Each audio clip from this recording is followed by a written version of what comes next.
السلام عليكم، ازيكم عاملين ايه؟ انا افنان حبيب. فيديو جديد اتمنى يا رب يعجبكم. هنعمل النهارده ان شاء الله تخليل الزيتون العزيزي. الطريقه سهله جدا وبسيط جدا، مش هياخد مننا وقت. شايفين شكله حلو قوي ازاي؟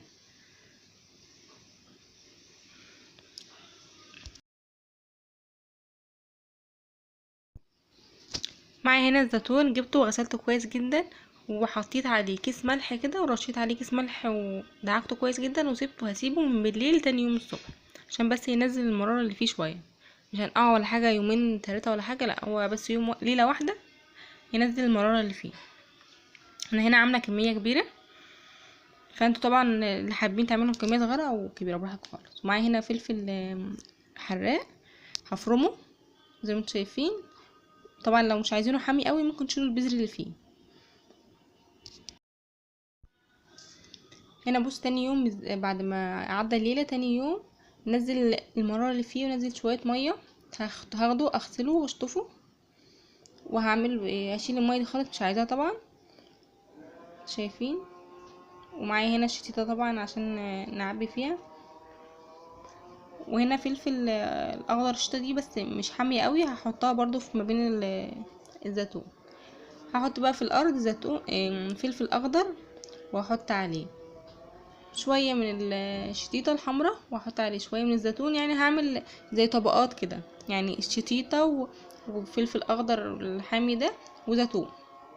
احنا ممكن نحط جزر مبشور معاها برضو، كل دي ممكن نحط ورق لورا، ممكن نحط اي حاجة. كل دي بتبقى منكهات بتزود طعم.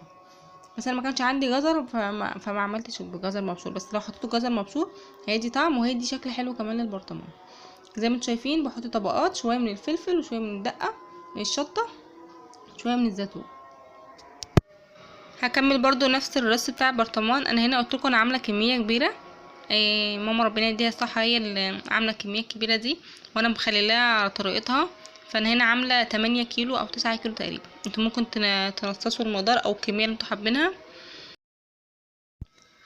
طبعا لو مش عايزينه يبقى الزيتون حراق قوي وحامي قوي، ممكن نقلل بس شويه في الشطيطه ديت، ما نحطش في كل طبقه يعني. انا هنا عامله برطمانين، واحد عاملاه حامي قوي والتاني عاملاه يعني خفيف شويه. بصوا قللوا طبعا لو انتم مش حابينه. هكمل بقى بقيه الطبقات.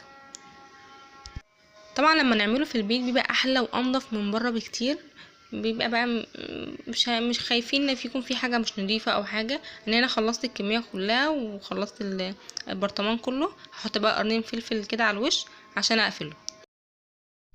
خلصت تعبئه البرطمان. نعمل بقى المحلول اللي هيتخلل فيه زيتون. معايا هنا ملح وحبه البركه، ومعايا ليمون وقشر الليمون. انا هنا قلت لكم عامله كميه كبيره، بس عشان تعرفوا كيلو الزيتون بياخد 4 معالق كبار ملح ونص كوبايه ليمون. ليمون معصور، يعني معصور كده بايدينا او بالعصاره اي حاجه، بس ما نضربوش في الخلاط، يعني نعصره احسن بايدينا. زي ما قلت لكم الكيلو بياخد نص كوبايه ليمون، عصير ليمون، واربع معالق كبار ملح. انا هنا حطيت طبعا ضعف الملح وضعف الليمون على قد الكميه اللي انا عاملاها. وحطيت معلقتين كبار كده حبه البركه، لو مش حابينها شيلوها. هحط بقى المحلول ده في الليمون في الزيتون، واملاه لحد يعني اخر حبه، بس ناحيه الغطا بتاع البرطمان دي مش هملاها زي ما انتم شايفين، عشان لسه هحط زيت. الزيت ده بيحمي الطبقه اللي فوق انها مثلا ما تعملش ريم او حاجه تخشها، نفضي الهواء اللي في البرطمان خالص. هنا خلصت المحلول، حطيت المحلول كله. هحط بقى قشر الليمون اللي احنا عصرناه. القشر ده انا بحطه بيمنع اي هوا يخش للبرطمان زي ما قلت لكم، عشان ما يعملش ريم او يعمل حاجه وحشه. ما نيجي نطلعه ما يبقاش فيه حاجات بيضه كده على الوش. وهضغط كويس جدا عشان ما يبقاش فيه اي هوا. وزيت احتياط برضو هحط شويه زيت، يعني نص كوبايه زيت كده او ربع كوبايه زيت. ولما اجي اقفله هحط كيسه الاول وبعدين اقفل الغطا. كل ده بعمله عشان ما فيش اي هوا يكون في البرطمان من جوه. شكله حلو ازاي؟ قلتلكوا لو بشرنا كمان جزر هيدي شكل حلو للبرطمان من بره، يبقى عايزين تاكلوه ني كمان، مش نستنى لما يتخلل. هحط كده بقى زي ما قلتلكم واقفل كويس جدا عشان ما يدخلوش اي هوا.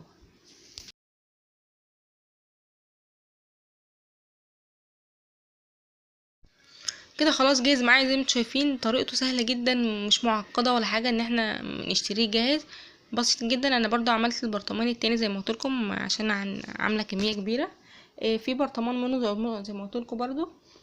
في الشطه حامي قوي، حاطه ما بين كل طبقه شطيطه والتاني لا، يعني ممكن تشوفوا اللي على اليمين ده هتلاقيه احمر قوي والتاني الحمار فيه خفيف. يا رب يكون الفيديو عجبكم. طبعا لو عجبكم متنسوش تعملوا لايك للفيديو وتشتركوا في القناه وتفعلوا الجرس عشان يوصل لكم اشعارات على طول. مع السلامه.